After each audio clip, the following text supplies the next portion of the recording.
94.7 FM MG Radio. Sekarang saya sudah ditemani oleh salah satu manajer redaksi Metro TV. Ada Bung Aris Fadila. Apa kabar Bung Aris? Halo Bung Jai, kabar baik. Apa kabar Bung Jai? Baik selalu, Alhamdulillah. Alhamdulillah. Kini kita nih Riz sudah masuk ke segmen tokoh di dalam negeri yang berpengaruh dan mumpuni di bidangnya.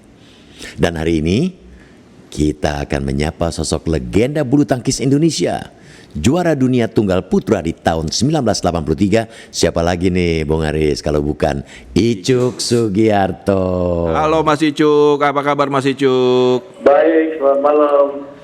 Apa kabar nih Mas Icuk? Baik, alhamdulillah. Waduh. Sehat Mas Icuk? Alhamdulillah. Di Jakarta apa di Sukabumi Om Icuk? Saya di Sukabumi. Wah luar biasa. Iya. Om George, ini Mas Icuk nih punya kayak padepokan bulu tangkis di Sukabumi, begitu ya, Mas Icuk ya? Mantap. Iya, jadi saya di sini saya punya camp dan kebetulan hari ini juga digunakan oleh salah satu peserta Proliga bola voli. Oh, jadi markas tim bola Proliga? Iya, jadi di sini memang kita nggak spesial badminton, tapi seluruh cabang olahraga. Oke. Iya. Jadi seperti kemarin 2 tahun yang lalu dipakai 7 cabang olahraga yang mau ke SEA Games. Iya. Jadi memang nggak jauh-jauh dari olahraga ya, Mas Icuk ya? Iya, betul. Mas Icuk nih, saya mau nanya. Iya. Mas Icuk nih kok berkecimpung di dunia olahraga ya, sedangkan ayah Anda kan bukannya sebagai olahragawan yang seperti Anda lakukan. Iya. Itu ceritanya gimana tuh? Ceritanya gimana tuh? Iya. Ya kebetulan pada saat itu kan siapa yang nggak tahu Rudi Hartono. Iya. Pada saat itu kan bulu tangkis kan ya satu-satunya kebanggaan. Jadi hampir semua anak-anak kecil melihatkan tokoh-tokoh bulu tangkis. Jadi itu yang menginspirasi saya. Terus kebetulan saya juga karena berangkat dari latar belakang keluarga yang kurang mampu, jadi pasti impiannya, wah saya juga pengen seperti dia, siapa tahu nanti saya bisa membantu keluarga saya. Jadi itu. Dan itu terwujud ya, Mas Icuk? Ya alhamdulillah, semua karena keseriusan kita, semangat kita, tekad kita. Jadi pada akhirnya ya Allah memberikan jalan itu. Iya. Dulu juga saya cita-citanya main bulu tangkis. Dulu saya pernah join di PG 16 loh. PG 16. Tahun berapa itu? Zamannya Tan Yu Hok dulu itu loh sama Rudi Hartono terus. Iya.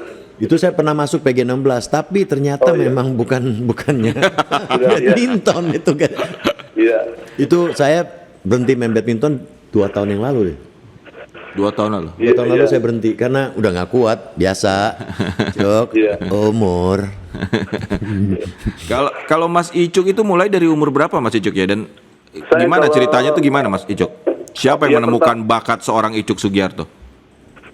Ya pada saat itu saya masih otodidak aja. Saya lebih kepada bagaimana saya bisa main. Kebetulan di dekat rumah saya kan ada salah satu gedung badminton namanya Catur Sari. Jadi pada saya kelas 5 SD itu gedung itu baru aja jadi. Jadi setelah itu saya rela jadi pesuruh di situ. Hanya supaya bisa main badminton. Jadi saya ya disuruh-suruh untuk beli es batu, buang sampah. Jadi semata-mata ya sampai saya akhirnya pemilik gedung itu memanggil saya, katanya sedang ada seleksi SD sekota Solo, yang pada akhirnya saya malah justru bisa menjadi juara, tapi saya belum punya raket. Jadi pertama kali saya mewakili kota Solo itu ya saya dipinjemin pemilik gedung itu pun juga dengan raket bekas, raket dagangan. Dipinjamkan ke saya dua buah. Saya pergi mewakili kota Solo untuk pertandingan se-Jawa Tengah di Purwokerto. Iya, tapi ya karena mungkin di sana kan banyak dari klub-klub besar dan dari situ saya baru sadar ternyata main badminton itu nggak cukup dengan main-main aja, mesti harus ada latihan fisik, mesti harus continue, seperti itu. Iya. Anda juga kan terkenal juga dengan memiliki trik permainan yang agak sedikit berbeda dari yang lain. Dengan pukulan-pukulan tajam. Sampai pernah Anda kan kalau nggak salah di Denmark waktu tahun 83 ya, 1983. Itu mengalahkan Lim Swee King ya. Iya. Itu perjuangannya sampai ke titik tersebut bagaimana ceritanya itu? Jatuh bangunnya seperti apa tuh? Ya pada saat itu kan di era top-topnya Lim Swee King kan, seolah-olah kan kalau melihat seorang atlet yang seolah-olah sosoknya itu tidak seperti seorang Lim Swee King, seorang Rudy, kesannya kan seolah-olah susah nih jadi juara. Nah saya sendiri mendengar itu dari sekeliling saya yang notabene sebenarnya ya tokoh-tokoh bulu tangkis. Iya. Nah dari situlah membuka pikiran saya bahwa saya nggak yakin testimoni itu bahwa pasti dibalik Allah berikan saya seperti ini pasti ada yang lebihnya. Nah lebih itulah yang saya gali. Kalau saya nggak punya semesan seperti Lim Swee King, ya saya mesti harus punya pertahanan yang Swee King nggak bisa tembus saya gitu. Dan untuk menjadi pemain defensif saya harus punya pertahanan yang kuat, punya stamina yang kuat. Makanya pas sampai 2 minggu sebelum saya juara dunia di Copenhagen itu, ya saya sampai bisa perlihatkan ke pelatih saya kalau saya sudah bisa laluin lari siang di stadion utama itu sampai 75 puter. Terus saya bisa luar biasa. Skipping rope itu tanpa mati 22 menit. Wih. Terus saya udah jalanin sit up itu sampai 400 kali tiap hari. Wow. Sehingga saya waktu di tes VO2 max saya juga 74. Sehingga saya kurang lebih 3 minggu saya latihan itu udah biasa dengan 8 orang, 9 orang tanpa saya keluar lapangan. Wow, nah itu yang saya luar biasa. Makanya pada akhirnya setiap kali saya ngadepin lawan ya saya pasti akan berusaha narik dia. Kalau bisa rubber set pasti dia habis gitu. Iya. Mas Icuk, Iya. Di saat itu tahun 83 itu kan Lim Swee King begitu terkenalnya dengan Smash King ya kan? Smash King dan pertandingan itu begitu melegenda lah, itu rubber set dan Lim Swee King kalau nggak salah sampai bawa botol minuman ke lapangan itu ya, Mas Icuk ya? Iya. Itu karena apakah hampir 2 jam ya? Ya, hampir 2 jam dan apakah itu pertandingan yang paling berkesan untuk Mas Icuk sepanjang karir bermain? Pasti berkesan karena di saat itu kan saya juga tunjukkan bahwa menjadi juara itu tidak harus ditunggu sampai usia kita di atas 20 tahun. Wow. Ternyata kesempatan saya membuktikan saya dalam usia 20 tahun pun saya bisa menjadi juara dunia. Ya, luar biasa. Terus kedua, ya saya juga ingin buktikan bahwa saya sebagai istilahnya orang pribumi dalam hal ini saya juga bisa buktikan ternyata badminton itu juga ternyata miliknya semua orang. Iya. Dan jadi saya itu yang membuat saya punya semangat tinggi itu bahwa saya harus, dan saya juga ingin buktikan bahwa sukses itu bukan miliknya orang kaya. Itu saya setuju. Setuju. Itu setuju. Mas Icuk. Jadi siap. Ada yang cerita tentang seorang Icuk Sugiarto yang pernah saya dengar. Saya mau klarifikasi langsung nih. Mas Icuk itu kan selalu kalau main tuh rubber set, ya kan? Iya. Senang sekali main rubber set. Terus yang saya dengar selalu dicurigai doping, gitu kan? Selalu tes doping. Iya. Tapi ternyata kan tidak. Bahwa yang saya dengar Mas Icuk tuh punya kapasitas paru-paru yang melebihi orang normal. Ceritanya seperti apa Mas Icuk? Ya sebenarnya karena semua kan berkat latihan ya. Jadi semua berkat latihan. Jadi kalau umpamanya saya prinsip itu selalu menjadi pemain itu saya selalu berpikir bahwa saya seorang petarung. Petarung itu nggak perlu main bagus, tapi yang penting memenangkan setiap pertandingan. Iya. Cocok Om Jaya. Iya. Cocok Bung Jaya ini. Ini sama sama Jadi- saya nih, gak usah main bagus. Yang penting bagaimana kita menang gitu ya. Iya, daripada kita banyak action main bagus tapi kita kalah buat apa? Iya. Iya. Jadi kalau rubber set pun tidak harus saya berusaha untuk rubber set. Kalau bisa lawannya saya kasih kosong, saya kasih kosong. Iya. Betul. Karena saya selalu prinsip itu setiap kali saya mau menghadapi siapapun lah, apakah itu orang Indonesia, apakah itu orang luar negeri, Iya. saya masuk lapangan itu saya selalu berpikir kill or to be killed. Oh, Wih. Saya nggak pernah kasih lawan. seperti orang. perang, betul-betul perang ya Mas. Iya, Iya, betul-betul apalagi perang. seperti kayak yang kemarin dikeluhkan beberapa pelatih-pelatih kita terhadap atlet-atlet kita. Bukan masalah kalahnya. Halo? Iya, Iya, Mas. iya. Iya, jadi bukan masalah kalahnya, tapi kesiapan kita bertarung itu. Mental ya. Iya. Iya, Jadi iya, pada iya. saat kita memberikan ruang, memberikan peluang kepada lawan, yang harusnya lawan itu takut sama kita, Iya. akhirnya membuka dia untuk melawan kita. Betul. Nah, betul. sementara kalau saya selalu berpikir kalau dia bisa saya kalahkan dengan sikap yang saya tunjukkan sama dia, ngapain saya harus nunggu nanti di lapangan gitu. Iya. Dari ekspresi, dari gerak kita saja sudah nakut lapan, ngapain? Itu. Iya. Jadi jangan pernah sekalipun lawan itu sampai udah sekali pernah dia kalah ya, dia pasti akan 90% pasti ketemu lagi pasti akan kalah gitu. Oh, karena Nah, biasanya kan yang membuat kalah menang kan karena kita sering sekali lengah, Iya. Iya.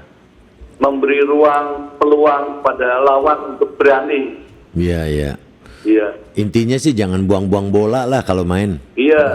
Jadi kalau bisa start 0-0 itu kita sudah panas. Iya. Ya, jangan terlambat Ini- panas ya Mas. Iya. Ya walaupun saya sebagai pemain rally bukan berarti saya buang-buang bola. Betul. Saya pasti dari awal udah saya tarik dulu. Iya. Ini. Terus dari sekian banyak gelar juara bulu tangkis yang pernah dilakukan, turnamen apa yang belum pernah Anda juarai ya? Dan bikin Saya- Anda penasaran. Ya saya turnamen All England aja. All England. All England. Iya. Hmm. Tapi dari kegagalan itu membuat saya semakin kuat rasa percaya saya sama Allah. Kalau lawan sepanjang iya. karir Mas Icuk, lawan yang paling buat Anda ini lawan yang paling susah dikalahin itu pokoknya paling seru lah. Ya. Itu siapa? Ya sebenarnya antara Yang dan Morten Frost-Hansen itu juga Ya. lawan Ya. paling susah.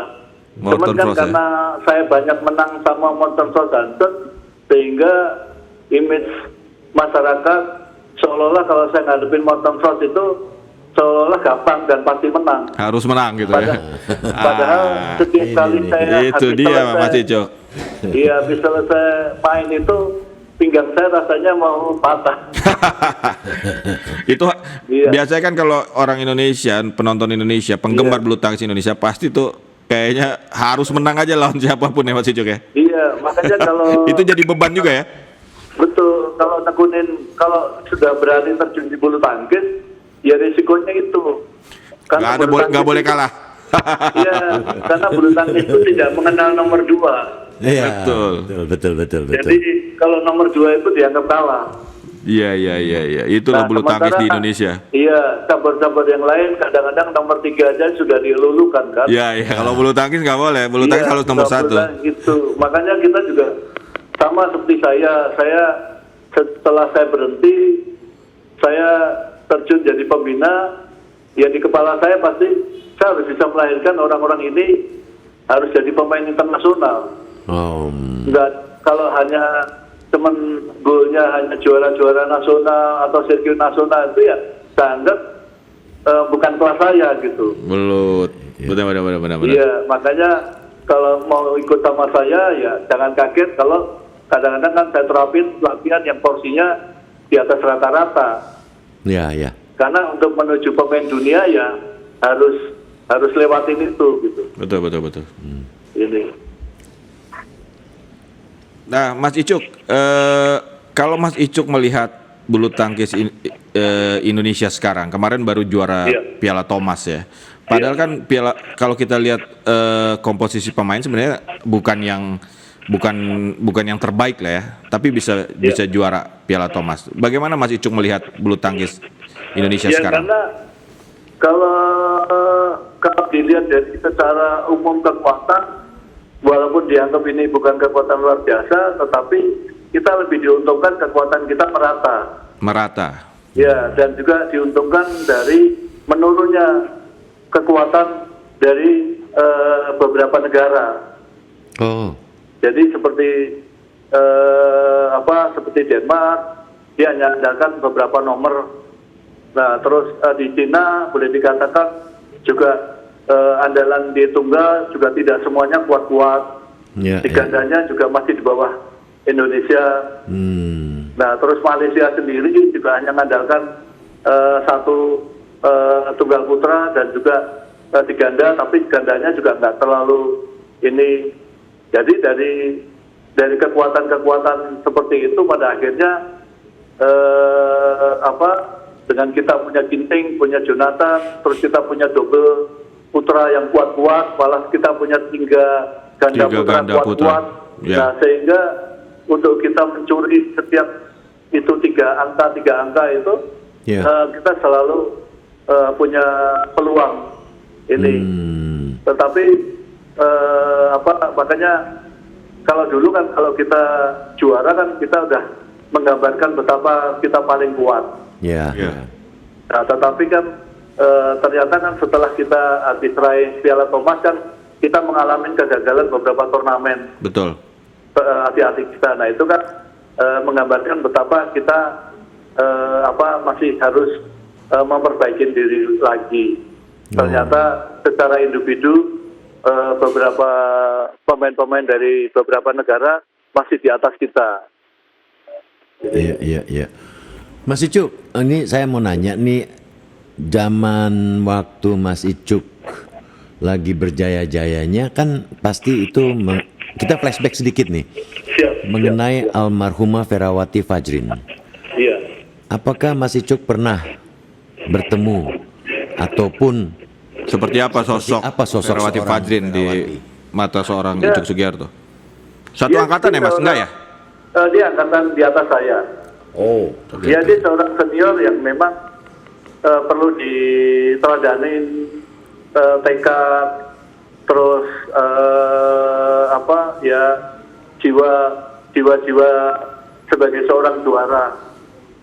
Dia telah banyak menginspirasi atlet-atlet muda yang lain. Karena saya sendiri pertama kali sebelum saya masuk pelatnas itu saya juga disuruh sparring juga single sama Ferawati. Jadi jadi almarhumah Ferawati ini menurut pandangan Mas Icuk atau pendapat Mas Icuk itu bagaimana? Baikkah dia untuk di dunia bulu tangkis? Ya di dunia bulu tangkis dia sangat baik. Dia seorang pekerja keras. Oh, pekerja keras. Wajar pada era itu makanya dia bisa menjadi juara dunia ya. Iya. Ini walaupun pada saat itu dua badan dunia ini kan masih terbelah. Iya. Ini. Jadi pada era Ferawati, pada era Lim Swee King ke atas sampai Rudiantono itu kan dua badan dunia kan ada BWF, ada IBF. Iya, betul. Makanya sepanjang karir Ferawati sendiri juga jarang sekali ketemu pemain Cina karena memang beda badannya. Oh iya. Ini makanya pertama kali yang membuat saya juga bangga juara di Copenhagen itu karena bertemunya disatukannya dua badan dunia IBF dan BWF. Betul. Dan baru pertama itulah kejuaraan dunia resmi diadakan. Betul. Lebih berat itu ya Mas Icuk ya? Iya, karena kan seluruh tidak ada lagi yang ini. Kalau dulu zaman Rudiantono, zaman Ferawati itu kan Indonesia kan hanya ketemunya Denmark, Jepang, India, Malaysia. Sehingga sekutu-sekutu China yang dari BWF itu kan mereka mengadakan pertandingan sendiri, mengadakan kejuaraan dunia sendiri, mengadakan turnamen sendiri. Ya. Betul. Itu. Kalau dilihat dari persaingan Mas Icuk, persaingan bulu tangkis di masa Mas Icuk dengan sekarang, itu Mas Icuk melihatnya seperti apa? Kalau sekarang kan ada tiba-tiba juara dunia wanita dari Spanyol gitu. Seperti apa Mas Icuk? Ya terus terang karena sekarang ini sejak bulu tangkis masuk dalam salah satu cabur olimpiade, itu juga membuka peluang buat semua negara untuk mengembangkan bulu tangkis. Jadi Spanyol sampai melahirkan seorang juara itu kan karena dia sendiri mau melakukan itu secara serius sehingga dia mau melalang buana untuk mencari ilmu. Betul. Ini betul. Jadi bukan dia hanya di Spanyol aja, tetapi dia rela tinggal di mana-mana di negara untuk menimba ilmu sampai bagaimana gaya permainan Asia itu dia udah tiru habis. Sehingga kalau dulu orang-orang Eropa itu lebih mengandalkan permainan control and placing stroke, jadi mengandalkan pukulan, mengandalkan gaya ini. Sekarang kita bisa melihat bagaimana pemain-pemain Eropa sudah jumping, sudah ini. Nah itulah sekarang ini makanya terjadi persaingan yang cukup ketat. Oke.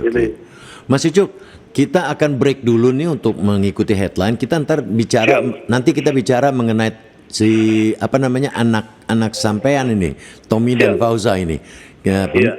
Baiklah pendengar, MG listeners semuanya dimanapun Anda berada, perbincangan seru nanti akan dilanjut setelah yang satu ini.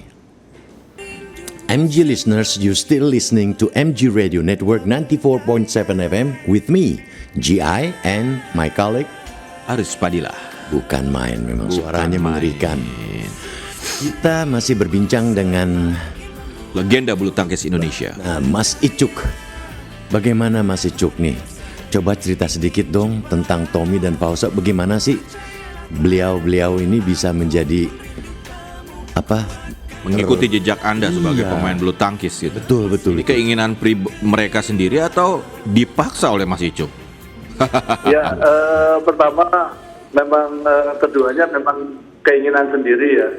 Terus yang kedua karena sejak saya berhenti main kan saya putuskan untuk saya membina badminton.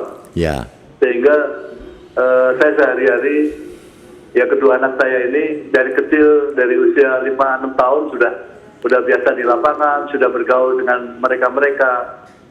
Jadi seperti Tommy sendiri juga merasakan waktu dia masih kecil, masih merasakan pada saat Chandra Wijaya masih usia 15 tahun, 16 tahun itu. Jadi mereka sudah terbiasa di area atlet-atlet yang saya bina. Nah, baru saya pada saat mereka senang, ya saya sampaikan ke dia. Dia serius nggak senangnya, karena untuk menjadi pemain itu dia sendiri siap capek enggak, siap disiplin enggak, siap nanti kalau seandainya dilatih sampai sakit-sakit siap enggak. Nah itu kan tapi di balik itu juga saya berikan gambaran-gambaran yang positif ke mereka bahwa terlepas dari apa yang dia rasakan di lapangan dalam keseharian itu juga dia bisa rasakan seperti bisa keliling dunia. Nanti dia bisa nikmatin tempat-tempat yang mungkin dia hanya bisa lihat di TV. Terus dia juga akan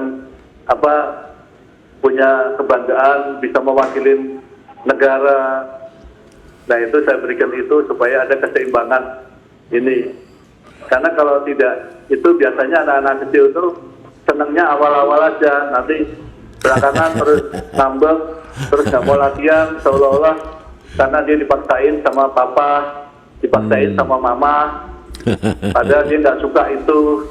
Iya. Nah itulah secara psikologis saya selalu tanamkan ke mereka, sehingga pada saat dia merasa ada yang nggak enak apa-apa, ya saya kembalikan ke dia.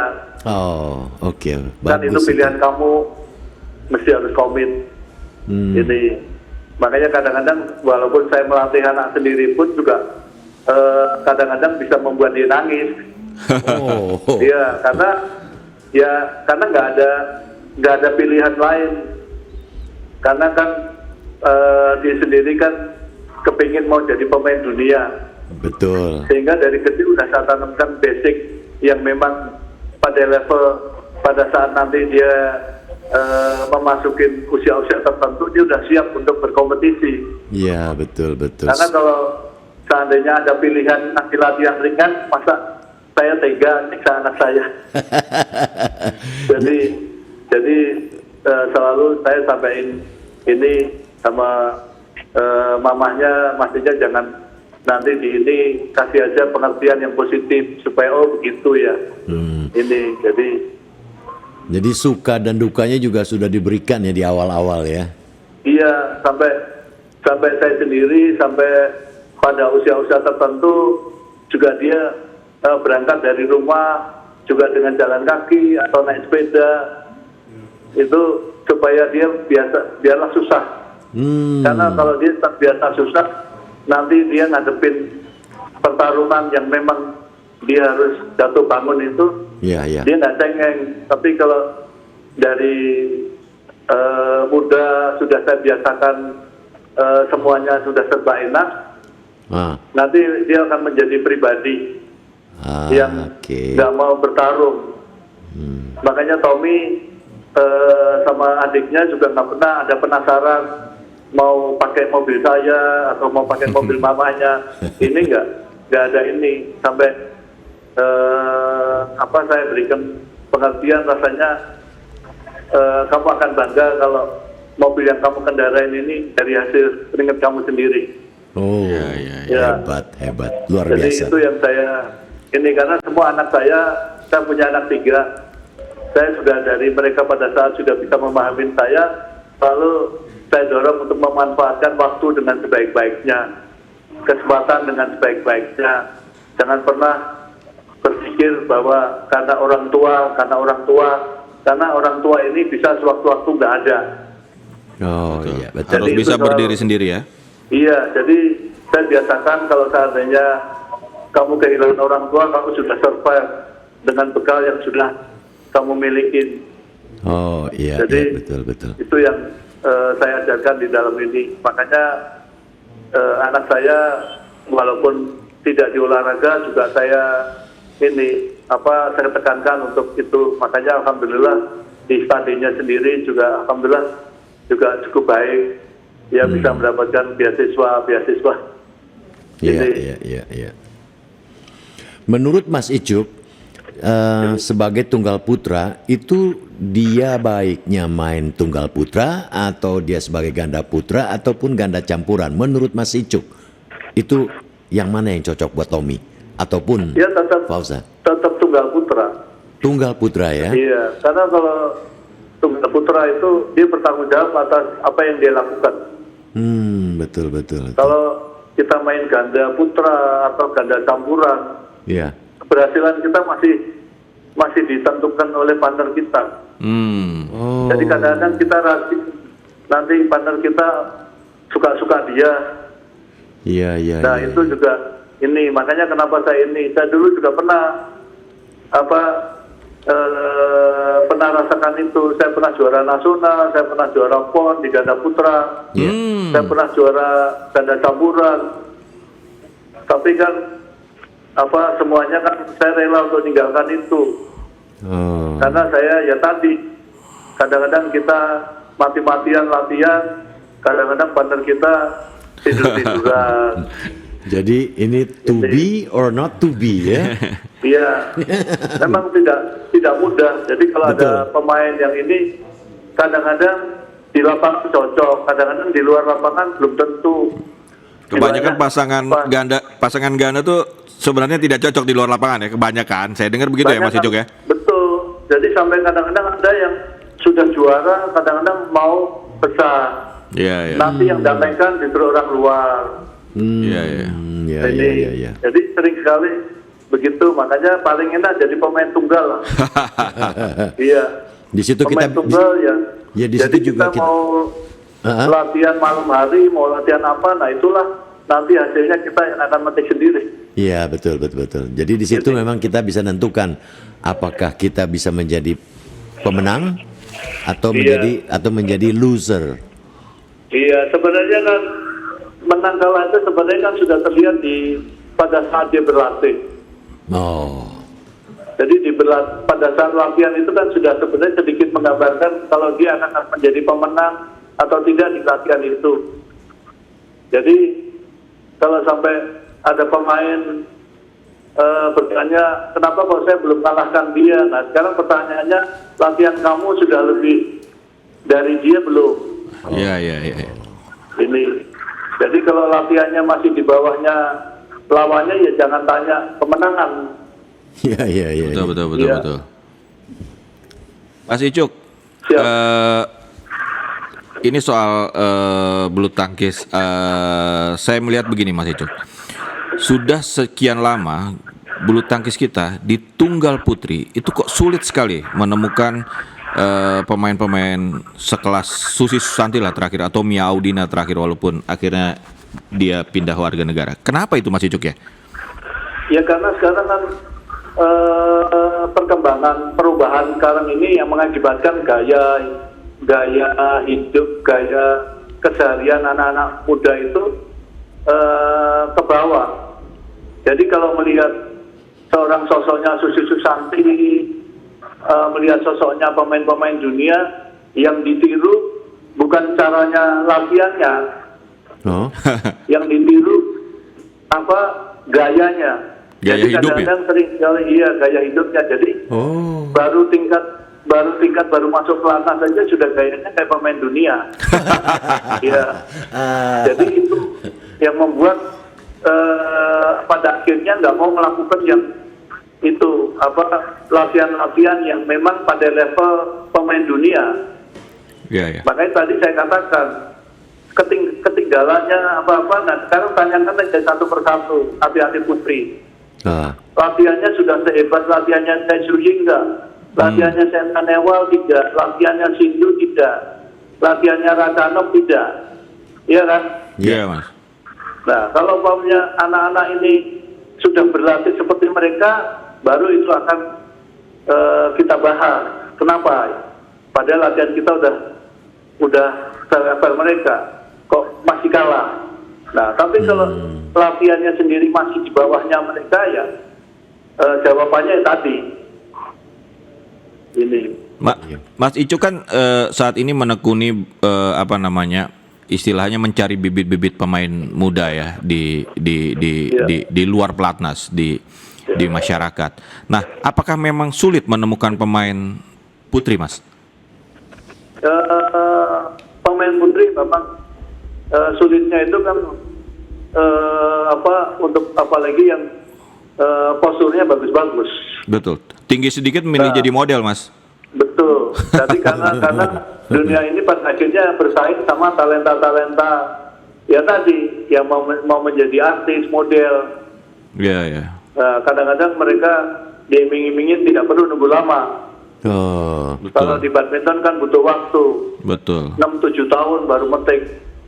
Iya, Betul. Nah, sehingga sehingga kalaupun masih ada pemain-pemain mayoritas dari komunitas yang memang latar belakangnya dari badminton. Iya. Betul. Ini. Terus lalu untuk mendapatkan regenerasi ini, itu kan menjadi pekerjaan rumah yang penting ya, Mas Icuk? Iya. Jadi kalau kita bicara regenerasi, terus terang ya tadi kita sendiri juga sekarang ini cari talenta-talenta yang mau bekerja keras, yang mau memang dia setelah ditampung di satu klub atau di satu pembinaan, apakah itu di tempat saya, apakah di tempat Jarum, apakah di tempat XD, apa di tempat daerah ya, itu yang memang tekadnya memang mau jadi juara, sehingga dia siap menambah latihan, dia siap berlatih keras, itu tuh kita kadang-kadang sulit sekarang ini menemukan. Jadi kadang-kadang sudah dibiayai, kadang-kadang untuk bangun aja kadang-kadang masih dioprak-oprak. Ya ampun. Ya, nah itu yang sekarang ini yang saya lihat generasi sekarang itu kayak begitu. Ya. Jadi malah kadang-kadang merasa seolah kita yang butuh juara. Padahal kalau dia yang juara kan bisa lihat sendiri. Betapa enaknya pada saat seperti kayak tahun 2011 saya waktu pertama kali mengambil Apriani, saya membina dia belum apa-apa. Ibaratnya uang 50.000 aja saya masih merengek-rengek ke istri saya. Nah itu aja begitu dia juara Olimpik kan berapa miliar dia peroleh. Iya. Lebih dari 10 miliar. Nah itu harusnya kan harus bisa menjadi inspirasi buat anak-anak sekarang. Ya. Tapi kan ya tadi semua mau instan. Budaya instan, Mas. Iya. Padahal tidak ada yang instan di olahraga ya, Mas. Betul, semua juara by proses. Orang sukses by proses. Betul. Ini. Betul. Ya Indomie juga by proses kalau mau dimakan. Betul. Iya. Kan masih harus dituangin dulu baru jadi mie. Iya. Semuanya proses itu Mas Icuk. Mas, Betul. kalau kita tadi dengar cerita Mas Icuk ya soal bagaimana bakat. Saya mau tanya Mas, kira-kira pemain bulu tangkis itu harus tinggi nggak sih Mas? Kalau menurut saya yang paling ideal pemain bulu tangkis untuk putra itu ketinggian 170 sampai 180. Oke. Ya, jadi kalau ada yang tinggi sekali lebih dari itu istilahnya kasuistik. Oke. Nah, kalau putri 165 sampai 175. Itu. Iya. Mas, Jadi, tapi kalau kita lihat siapa tunggal putri Jepang, siapa tuh Akane Yamaguchi ya? Iya. Itu kan kalau kita bisa bilang kan pendek ya Mas. Iya. Tapi kalau kita lihat dia semangat bermainnya itu luar biasa Mas. Nah. Ya karena yang dia tahu, dia sadar atas kelemahannya. Makanya dia tutupin kelemahannya dengan latihan spesialis yang bisa dia kembangkan dari badan yang dia miliki. Yaitu dia punya tangan kuat. Dia punya kaki kuat. Betul. Ini terus dia walaupun kelihatan pendek tetapi flexibility dia, agility dia, kelincahannya dia nggak kalah sama yang kurus-kurus. Strategi lapangan ya. Iya, sehingga semua kan kembali sama dia. Oke. Jadi bukan kita melihat satu sosok yang pendek, gemuk, yang malas, ogah-ogahan ngambil bola. Tapi seorang dia yang selalu bola itu seolah-olah dia antisipasinya dia bagus. Iya. Makanya itu yang membuat dia bisa mengimbangin pemain-pemain yang setinggi apapun. Course management jadinya ya. Iya, semuanya itu kan kembali mau nggak? Betul. Iya kan. Jadi mau jadi juara itu kan ya gampang-gampang susah. Betul. Ini. Jadi dia tahu, tapi kadang-kadang kan sering menunda, sering nggak mau ngelakuin. Memang membangun mental dan karakter individual itu susah ya. Betul. Jadi seorang juara itu kan seorang yang sukses itu kan orang-orang yang berani mencoba. Betul. Betul. Ini orang-orang yang mau melakukan hal-hal yang luar biasa. Iya, betul. Jadi kuncinya cuma itu aja. Tidak ada orang yang melakukan biasa-biasa aja terus jadi juara. Iya. Aduh, bukan main memang ini. Ini perbincangan yang menarik ini mengenai bulu tangkis. Terus kalau menurut Mas Icuk, bagaimana nih mengenai peta pemain bulu tangkis di Indonesia nih? Ya, dibandingkan dengan lawan-lawan yang ada ini Mas sekarang ini. Ya sebenarnya kita masih mau berkompetitor sama mereka. Kita nggak istilahnya kita nggak kalah, tapi kita sekarang bukan yang terhebat. Ya. Oke. Ini jadi ya catatan saya adalah selama ini kan lahirnya para juara-juara bulu tangkis ini kan negara kan baru hadir kan kalau sudah jadi pemain nasional. Ya. Oh, Jadi begitu. lahirnya prestasi-prestasi nasional baik semua cabang olahraga itu kan dari kegilaannya orang tua. Kegilaannya orang tua. Iya, orang tua yang gila, yang dia mau membiayain anaknya, yang dia kadang-kadang bisa jual motor, jual tanah, jual rumah. Oke. Ini, nah, sistem, jadi seolah-olah kan bulu tangkis sampai sekarang aja, apa pernah negara hadir. Oke. Ini. Itu yang kunci utama. Ya. Termasuk juga saya bicara begini kan saya rasain. Ya, Untuk menjadikan seorang Tommy Sugiarto mendunia kan sampai sekarang aja seperti besok habis selesai Bali dia harus berangkat mengikuti kejuaraan dunia ke Spanyol aja Biaya dia sendiri, harus Mas. ngeluarin kantong sendiri. Bertahun-tahun seolah-olah seperti kayak nggak ada negara. Iya. Ini. Mas, kalau kita lihat Cina ya, Tiongkok ya, kalau kita lihat dia di kejuaraan, ini sebelum pandemi ya Mas ya, itu kan di kejuaraan apa permainnya si A, di kejuaraan berikut bisa jadi si B, bisa jadi si C. Kalau kita kan kejuaraan ini si itu, kejuaraan sini si itu lagi, si itu lagi itu seperti apa Mas melihat Mas? Kalau Cina tuh kayaknya nggak habis-habis sih pemainnya itu Mas. Karena kita nggak bisa dibandingkan dengan China. China kan dia mengelola olahraga, mengelola prestasi olahraga sudah by system. By system, Kalau itu kita kuncinya kan by lebih system. kepada masalah politik. Oke. Ini, jadi kalau di Cina kan anggaran sudah ada, ini cuma tinggal cari orang-orang yang pintar mengelola itu.